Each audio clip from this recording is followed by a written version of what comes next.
مجھے اس شخص پر بہت تعجب ہوتا ہے جو روز دیکھتا ہے کہ اس کی سانس اور عمر کم ہو رہی ہے، لیکن پھر بھی وہ موت کی تیاری نہیں کرتا۔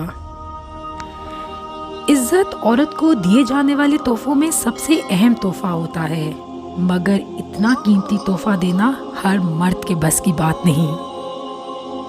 رزق کے پیچھے اپنا ایمان خراب مت کرو، کیونکہ رزق انسان کو ایسے تلاش کرتا ہے جیسے مرنے والے کو موت۔ آنسو کا ہر قطرہ دنیا کی ہر چیز سے زیادہ مہنگا ہے، لیکن کوئی اس کی قیمت اس وقت تک نہیں جان سکتا جب تک وہ اس کی اپنی آنکھ سے نہ نکلے۔ حضرت علی کے پاس ایک یہودی آیا اور کہا، میں نے سنا ہے کہ آپ مسلمان جب عبادت کرتے ہو تو برے برے خیال آتے ہیں، جبکہ ہم عبادت کرتے ہیں تو ہمیں نہیں آتے۔ حضرت علی نے جواب میں فرمایا، اگر ایک گھر فقیر کا ہو اور ایک امیر کا تو چور کہاں جائے گا؟ یہودی نے کہا، امیر کے گھر میں جائے گا۔ حضرت علی نے فرمایا، تبھی تو شیطان اس کو ستاتا ہے جس کے دل میں اللہ ہو، اور جس کے دل میں اللہ نہیں ہوتا وہاں شیطان کا کیا کام؟ ایمان کا اعلیٰ ترین درجہ اخلاص ہے۔ جب تمہاری مشکلات حد سے زیادہ بڑھنے لگیں تو سمجھ لو کہ اللہ تمہیں بلند مقام دینے والا ہے۔ جو مرد بار بار عورت کو دھوپ میں لا کر کھڑا کر دے وہ کبھی اس کی چھاؤں نہیں بن سکتا۔ جو شخص اپنے آپ کو پسند کرتا ہے وہ دوسروں کو ناپسند ہو جاتا ہے۔ انسان کا سب سے بڑا دشمن اس کا دماغ ہوتا ہے، جو پکڑ پکڑ کر لاتا ہے ان لمحوں کو جو تکلیف دیتے ہیں۔ جو بہت اچھا لگے اسے بہت کم ملا کرو، جو انتہا سے زیادہ اچھا لگے اسے صرف دیکھا کرو، اور جو دل میں سما جائے اسے صرف یاد کیا کرو، کیونکہ جو آپ کے جتنا قریب ہوتا ہے دنیا اسے اتنا ہی دور کر دیتی ہے۔ جس انسان کی جان نکل جائے تو وہ زندہ نہیں رہتا، اور جس انسان سے احساس نکل جائے تو وہ پھر انسان ہی نہیں رہتا۔ مرض میں جب تک ہمت ساتھ دے چلتے پھرتے رہو۔ عقل مندوں کی زبان اس کے دل کے پیچھے ہے، اور بے وقوف کا دل اس کی زبان کے پیچھے۔ وہ ساتوں آسمانوں پر رہنے والا رب ہم زمین پر بسنے والے لوگوں کا درد ہمارے ساتھ جینے والے انسانوں سے بہت بہتر جانتا ہے۔ صرف دو لوگ مقدر والے ہوتے ہیں، ایک وہ جنہیں وفادار دوست ملتا ہے، اور دوسرا وہ جن کے ساتھ ماں کی دعائیں ہوتی ہیں۔ اگر تم اپنے رب پر بہت بھروسہ کرتے ہو تو یہ بھی جان لو کہ تمہارا رب اس بھروسے کو کبھی ٹوٹنے نہیں دے گا۔ جو چاہتا ہے کہ اپنے رب کو پہچانے اسے چاہیے کہ پہلے اپنے نفس کو پہچانے۔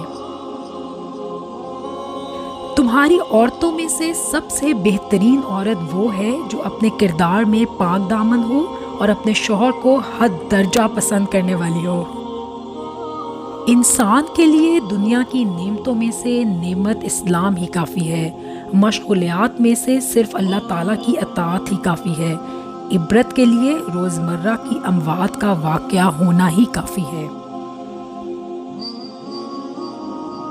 جب دعائیں قبول ہوتی نظر نہ آئیں تو سمجھ جاؤ اللہ تم سے رابطہ رکھنا چاہتا ہے، تو بس پھر اس پر بھروسہ رکھو اور اس کے کن کا انتظار کرو۔ یہ دکھ بھی ختم ہو جائے گا اور یہ وقت بھی گزر جائے گا۔ بلندی کو اللہ پاک نے عاجزی اور انکساری میں رکھ دیا ہے، اور لوگ اسے تکبر میں تلاش کرتے ہیں۔ انسان کے جسم کا سب سے خوبصورت حصہ دل ہے، اگر یہی صاف نہ ہو تو چمکتا چہرہ کسی کام کا نہیں۔ دنیا میں وہی لوگ سر بلند رہتے ہیں جو تکبر کے تاج کو دور پھینک دیتے ہیں۔ جو اللہ کو چنتا ہے اللہ اسے چن لیتا ہے، وہ اتنا پاک ہے جسے چنتا ہے اسے پاک کر دیتا ہے۔ عشق والوں کو وہ اپنی راہ میں قربان ہونے کے لیے چنتا ہے، محبت والوں کو وہ اپنی رضا میں راضی رہنے کے لیے چنتا ہے، صبر والوں کو وہ اپنی راہ میں آزمائش سے گزار کر پاک ہونے کے لیے چن لیتا ہے۔ زبان کا وزن بہت ہی ہلکا ہوتا ہے، مگر بہت کم لوگ ہی اسے سنبھال پاتے ہیں۔ لوگوں سے یاد کرنے کا شکوہ مت کرنا، کیونکہ جو انسان اپنے رب کو بھول سکتا ہے وہ سب کو بھول سکتا ہے۔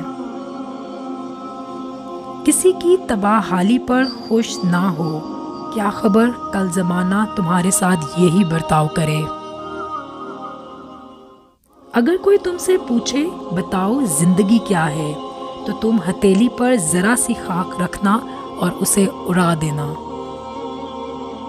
سوال کو سمجھنا نصف جواب کے برابر ہے۔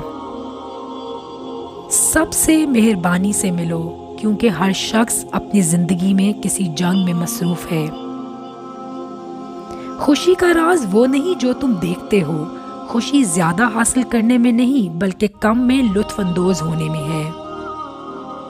ایک مصروف زندگی کے کھوکھلے پن سے خبردار رہو۔ بے قیمت انسان کھانے اور پینے کے لیے جیتے ہیں، قیمتی اور نایاب انسان جینے کے لیے کھاتے پیتے ہیں۔ تمہارا دماغ سب کچھ ہے، جو تم سوچتے ہو وہی بن جاتے ہو۔